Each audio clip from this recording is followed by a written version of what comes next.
Recently, I was asked by a friend in Slovakia, what exactly makes Britain great?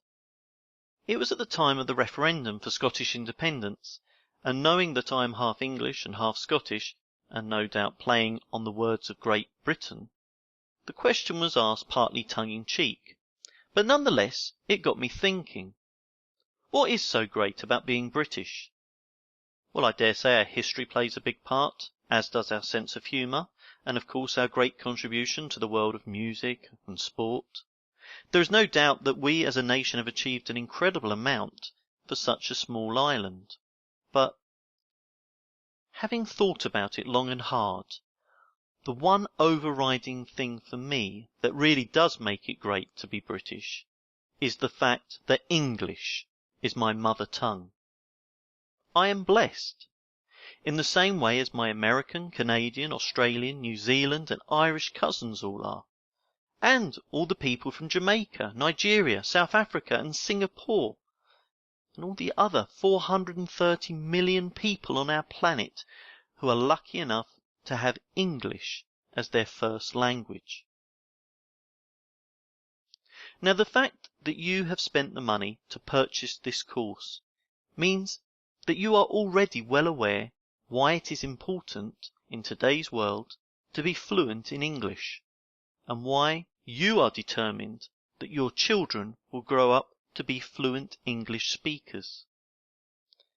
Perhaps you're an expat like me and want your children to be able to perfectly communicate with your family back home in your native tongue.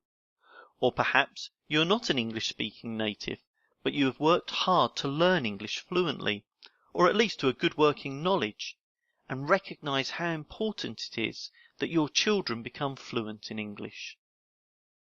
I don't have to remind you how being fluent in English will help their job prospects, for example, and yes, that is of course very important, but it is actually just one of many reasons why having perfect English will be so important in their lives, both now and in the future.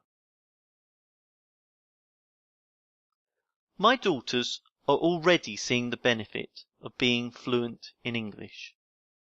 One thing that is coming in incredibly handy at the moment is their ability to research their weekly school projects in English. Their native tongue is Slovak, as we live in Slovakia, which is a wonderful little country of 5 million in the heart of Europe.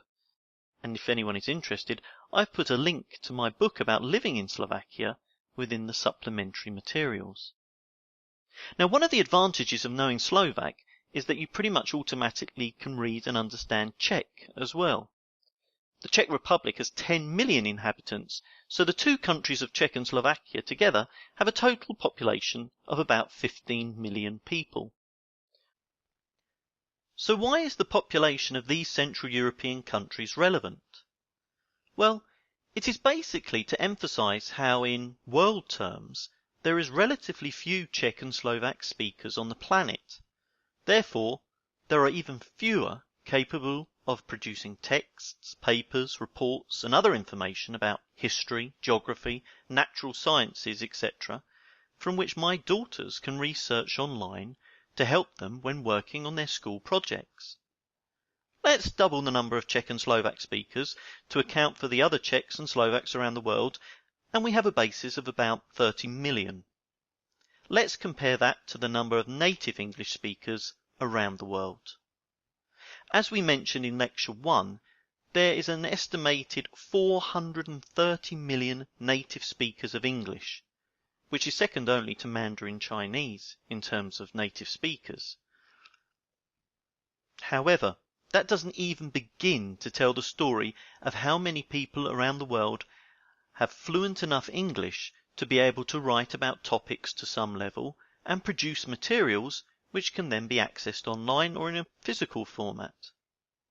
This estimate is said to be around the 1.2 billion mark. I shall say that again, 1.2 billion. There are some very interesting facts and figures about how many people speak English as their first language and how many speak it as an additional language, and I've included some links for you to read for yourself in the supplementary material. So let's compare the potential Czech and Slovak sources of information, 30 million, to the potential English sources of information, 1.2 billion. Can you see now why my daughters only ever research their projects in English? Okay, I know that this is not an exact science by any stretch of the imagination, and I know you'll be thinking to yourself, hey, David's talking about two smallish nations in Europe. What about Spanish, French, and German, etc.? Well, yes, point taken. But the truth is, English is the world language. It is the lingua franca of the modern era. Where English is not spoken as a first or an additional language, it is almost always learnt as a foreign language in the school curricula of these countries. English is the official language of the United Nations and many other international organisations, including the International Olympic Committee. And it is the unofficial language of the Internet. So no matter what language your mother tongue is, your children will always be able to benefit from researching their homework in English. And hey, that's just the boring stuff. What about the social and entertainment side of being fluent in English? My girls love the fact that they can tell all their friends the latest gossip about One Direction and their other favourite bands, who are all either British or American. They love going to the cinema and seeing films in their original languages, and actually complain when a film is dubbed in Czech or Slovak and a voice actor is trying to take on the role of a Hollywood great. They love that they can play games in English, listen to music in English and get the meaning out of every song. They love how they can read books in English, send fan mail to their favourite teenage actors, and get replies in English. Meanwhile, my wife and I love the fact that we will be able to send our children to the second top school in the country when they are older, whose lessons are all in English. And hopefully one day go to a top university. I hope you are convinced of why your child needs to speak English, and in the next lecture we shall actually look at why they need to begin learning English now.